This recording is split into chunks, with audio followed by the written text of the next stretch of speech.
नमस्कार दोस्तों, स्वागत है आप सभी का एकाक्ष ट्यूटोरियल्स पर। मैं हूं गौरव। फ्रेंड्स, सामान्य अध्ययन के अंतर्गत जो हम सीरीज कर रहे हैं उसके अंतर्गत आज मैं भाग 5 आपके लिए लेकर आया हूं महत्वपूर्ण प्रश्नों का।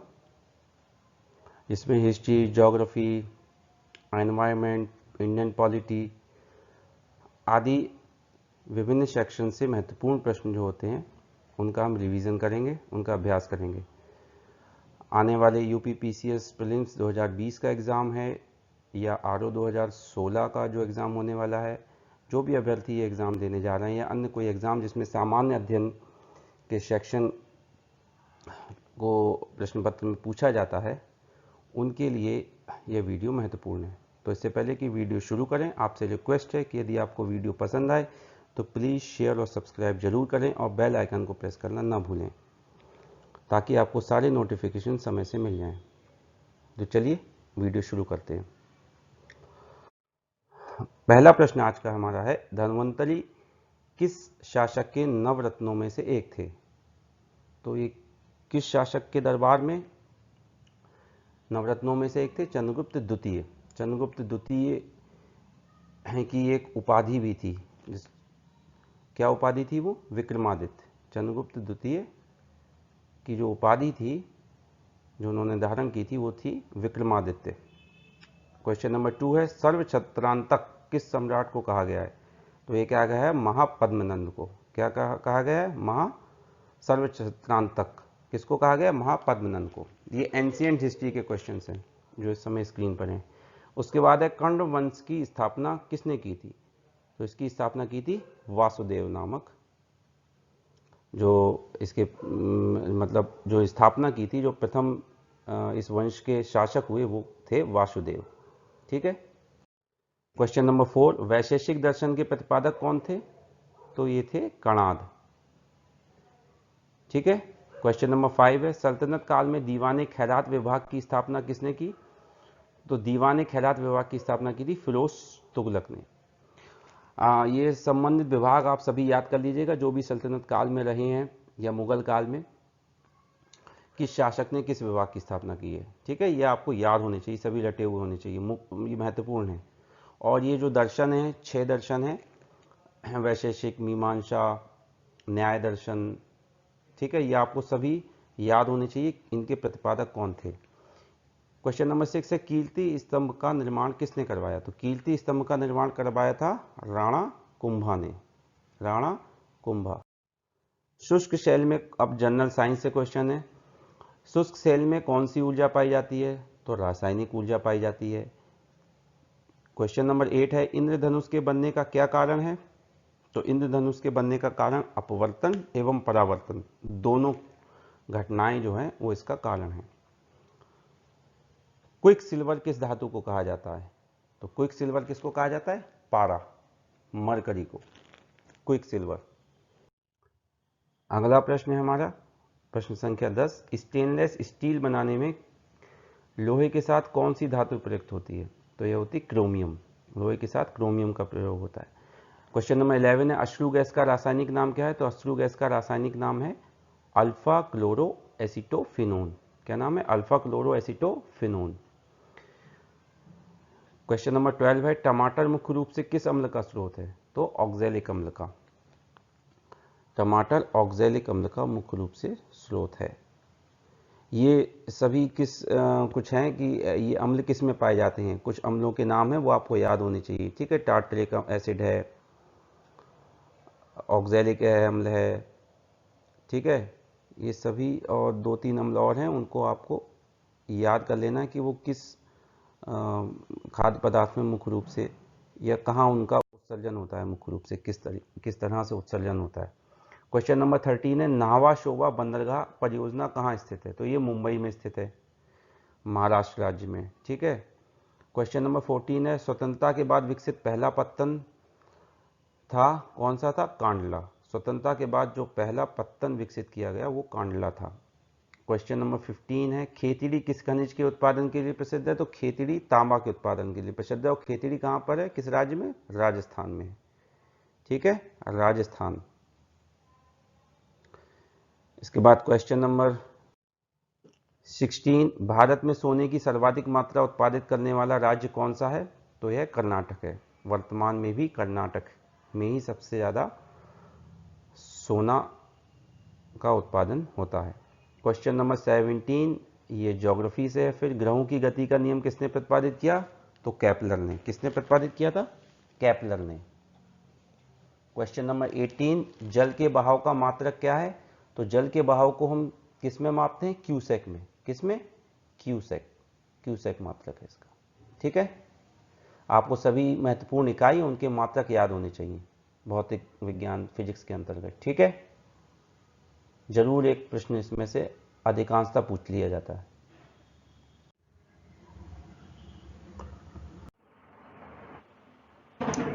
तो खानवा का युद्ध कब व किसके बीच हुआ? तो खानवा का युद्ध हुआ 17 मार्च 1527 ईस्वी को बाबर और महमूद लोदी के मध्य। इसके बाद है क्वेश्चन नंबर 20 बिलग्राम का युद्ध कब हुआ व कौन विजयी हुआ? तो बिलग्राम का युद्ध 1540 ईस्वी में हुआ था और इसमें शेरशाह सूरी विजय हुआ। फिर ये पूछा जाए कि बिलग्राम का युद्ध किनके बीच हुआ? तो ये हुमायूं और शेरशाह सूरी के मध्य हुआ था। ओके, क्वेश्चन नंबर 21 है द इंडियन स्ट्रगल किसकी रचना है? तो the Indian struggle Subhash Chandra Bose की रचना है। आप सभी को प्रमुख पत्रिकाएं, उनके संपादक, प्रमुख पुस्तकें, उनके लेखक याद होने चाहिए। आधुनिक भारत के इतिहास के अंतर्गत ये अवश्य पूछ लिए जाते हैं। ठीक है, इसके बाद तो क्वेश्चन नंबर 22 है यंग इंडिया के संपादक कौन थे? तो यंग इंडिया के संपादक थे महात्मा गांधी। क्वेश्चन नंबर 23 है भारत के किस राज्य में प्रदेश राजमार्ग की लंबाई सर्वाधिक है? अर्थात स्टेट हाईवे। ठीक है, नेशनल हाईवे की बात नहीं हो रही, स्टेट हाईवे। तो यह लंबाई सर्वाधिक है महाराष्ट्र में। किसमें? महाराष्ट्र में। क्वेश्चन नंबर 24 ध्वनि का तारित्व तो किस पर निर्भर करता है? ध्वनि की आवृत्ति पर निर्भर करता है। इसका सही आंसर होगा आवृत्ति। क्वेश्चन नंबर 25 दूरदृष्टि दोष में किस प्रकार का लेंस प्रयोग किया जाता है? तो दूरदृष्टि दोष के निवारण के लिए उत्तल लेंस का, किसका? उत्तल लेंस का प्रयोग किया जाता है। प्रश्न में ऐसे पूछ सकते हैं दूरदृष्टि दोष के निवारण में किस लेंस का या किस प्रकार का लेंस प्रयोग किया जाता है? तो होगा उत्तल लेंस। सबसे भारी धातु कौन सी है? तो सबसे भारी धातु है ऑस्मियम। और यदि पूछा जाए कि सबसे हल्की धातु कौन सी है? तो आंसर होगा लिथियम। कौन सी होगी? लिथियम। क्वेश्चन नंबर 27 है मानव शरीर का सबसे दृढ़ भाग कौन सा है? सबसे हार्ड, मजबूत, तो आंसर होगा इनेमल, दंतवल्क जो होते हैं वो बहुत मजबूत होते हैं, हार्ड होते हैं। ठीक है, कठोर, इसको हिंदी में कहेंगे कठोर। क्वेश्चन नंबर 28 पृथ्वी के सर्वाधिक निकट का तारा कौन सा है? तो सूर्य जो है वो पृथ्वी के सबसे निकट का तारा है।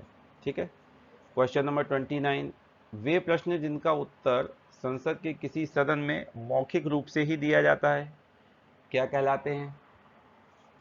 तो वे प्रश्न कहलाते हैं तारांकित प्रश्न। ठीक है, तारांकित। भारतीय संविधान का अनुच्छेद 32 किससे संबंधित है? तो भारतीय संविधान का अनुच्छेद 32 किससे संबंधित है? संवैधानिक उपचारों का अधिकार से संबंधित है। इंडियन पॉलिटी का प्रश्न। क्वेश्चन नंबर 31 ये भी स्क्रीन पर आप देख रहे हैं जो ये सभी इंडियन पॉलिटी के क्वेश्चंस हैं। बलवंत राय मेहता समिति का गठन कब किया गया? किस वर्ष? 1957 ईस्वी में। ठीक है, क्वेश्चन नंबर 32 किस संविधान संशोधन द्वारा उद्देशिका में समाजवादी और पंथ निरपेक्ष शब्द जोड़े गए? तो 42वें संविधान संशोधन के द्वारा। ठीक है, 1976 में हुआ था ये संशोधन। फिर है क्वेश्चन नंबर 33 भारतीय संविधान का अनुच्छेद 110 किससे संबंधित है? तो 10 किससे संबंधित है? धन विधेयक से संबंधित है। इसमें धन विधेयक के बारे में लिखा हुआ है, निर्देश है धन विधेयक के बारे में। फिर क्वेश्चन नंबर 34 है जून 2020 को भारत सरकार द्वारा स्ट्रीट वेंडर के लिए लॉन्च योजना का क्या नाम है? तो इस योजना का नाम है पीएम स्वनिधि। इसके बाद क्वेश्चन नंबर 35 है नवंबर 2019 में 16वां भारत आसियान शिखर सम्मेलन कहाँ संपन्न हुआ? तो यह संपन्न हुआ था बैंकॉक में, थाईलैंड में। ठीक है, फिर क्वेश्चन नंबर 36 संयुक्त राष्ट्र द्वारा पर्यावरण एवं विकास पर पहला पृथ्वी शिखर सम्मेलन कब व कहाँ आयोजित हुआ? तो यह सम्मेलन हुआ था 1992 ईस्वी में Rio de Janeiro. Rio de Janeiro देश कौन सा है, कहाँ पर है रियो डी जेनेरियो? ब्राजील में, ब्राजील में हुआ था ये। इसके बाद है क्वेश्चन नंबर 37, वैकल्पिक ऊर्जा का सबसे बड़ा स्रोत क्या है? तो सौर ऊर्जा वैकल्पिक ऊर्जा का सबसे बड़ा स्रोत है, इसका आंसर है सौर ऊर्जा। इसके बाद ज्योग्राफी से है क्वेश्चन, पेरियार अभयारण्य किसके लिए प्रसिद्ध है? तो ये जंगली हाथियों के लिए प्रसिद्ध है मुख्य रूप से। ठीक है, क्वेश्चन नंबर 39 है, नवाबगंज पक्षी अभयारण्य कहाँ स्थित है? तो ये उत्तर प्रदेश के उन्नाव जिले में अवस्थित है। ठीक है, ये यूपी जीके के अंतर्गत ये इस तरह का प्रश्न पूछा जा सकता है, कौन सा पक्षी अभयारण्य जो उत्तर प्रदेश में है वो कहाँ स्थित है। उत्तर प्रदेश सामान्य ज्ञान के अंतर्गत इस तरह के प्रश्न पूछ लेते हैं। क्वेश्चन नंबर 40 है, सिमलीपाल जैव आरक्षित क्षेत्र कहाँ अवस्थित है? तो ये ओडिशा राज्य में अवस्थित है। इसके बाद क्वेश्चन नंबर 41 है, उत्तर प्रदेश का प्रथम बायोटेक पार्क कहाँ अवस्थित है? तो पहला बायोटेक पार्क लखनऊ में अवस्थित है उत्तर प्रदेश का। क्वेश्चन नंबर 42, जनगणना 2011 के आंकड़ों के अनुसार उत्तर प्रदेश का सर्वाधिक साक्षर जिला कौन सा है? तो यह है गौतम बुद्ध नगर। कौन सा है? गौतम बुद्ध नगर। जनगणना 2011 के अंतिम आंकड़ों के अनुसार भारत के किस राज्य का जनसंख्या घनत्व सर्वाधिक है? तो यह बिहार का सर्वाधिक है 2011 के आंकड़ों के अनुसार। इससे पूर्व जो है वो पश्चिम बंगाल का घनत्व सर्वाधिक था। क्वेश्चन नंबर 44 है, भारतीय संविधान के किस भाग में नागरिकता संबंधी प्रावधान है?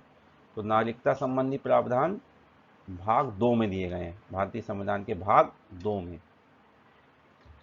आपको भारतीय संविधान के अंतर्गत भाग, अनुच्छेद और प्रमुख अनुसूचियां, प्रमुख अनुच्छेद, ये सभी जो है महत्वपूर्ण जो है वो याद होनी चाहिए, कम से कम महत्वपूर्ण तो याद ही होनी चाहिए। अवश्य 2 प्रश्न कम से कम पूछे जा सकते हैं। क्वेश्चन नंबर 45 है, लगातार कितने वर्ष तक भारत से बाहर रहने पर भारत सरकार किसी व्यक्ति को नागरिकता से वंचित कर सकती है? तो 7 वर्ष लगातार बाहर रहने पर। ठीक है, क्वेश्चन नंबर 45 का आंसर है 7 ईयर्स।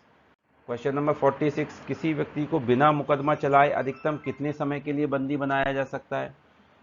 तो 3 महीने के लिए बंदी बनाया जा सकता है अधिकतम। ओके, क्वेश्चन नंबर 47, वर्ष 1986 में सर्वप्रथम किस विधेयक के संबंध में राष्ट्रपति द्वारा जेबी वीटो शक्ति का प्रयोग किया गया? तो यह किया गया था भारतीय डाक संशोधन विधेयक के संबंध में 1986 में। ओके, क्वेश्चन नंबर 48, किसी अतिचालक का प्रतिरोध कितना होता है? तो अतिचालक का प्रतिरोध कितना होगा? 0 होगा, क्योंकि उसमें प्रतिरोध बिल्कुल नहीं होगा, तभी वो अतिचालक होगा। कंडक्टर में प्रतिरोध जो होता है वो कम होता है, तभी उसमें विद्युत धारा का प्रभाव होता है। और जो अतिचालक होगा उसमें तो प्रतिरोध 0 होगा। ओके, क्वेश्चन नंबर 49 है, विद्युत आवेश का एसआई मात्रक क्या है? विद्युत आवेश का एसआई मात्रक होता है कूलाम। ओके, क्वेश्चन नंबर 50 आज का आखिरी प्रश्न है, तारापुर परमाणु ऊर्जा केंद्र किस राज्य में अवस्थित है? तो यह अवस्थित है महाराष्ट्र में। किसमें है? महाराष्ट्र में। तो फ्रेंड्स, ये सभी 50 प्रश्न पूरे हुए और इनको आप अच्छी तरह रिवाइज कर लीजिएगा, रट लीजिएगा और अपनी तैयारी जारी रखिए। 20 सितंबर को एग्जाम है आरओ 2016 का। अगला प्रस्तावित एग्जाम यूपी पीसीएस 2020 है। तो आप अपनी तैयारी को जारी रखिए और यदि आपको वीडियो पसंद आया हो तो आपसे रिक्वेस्ट है मेरी कि आप प्लीज़ वीडियो को शेयर सब्सक्राइब जरूर कीजिए और बेल आइकन को प्रेस करना ना भूलें। तो मिलते हैं हम अगले वीडियो में, तब तक के लिए धन्यवाद।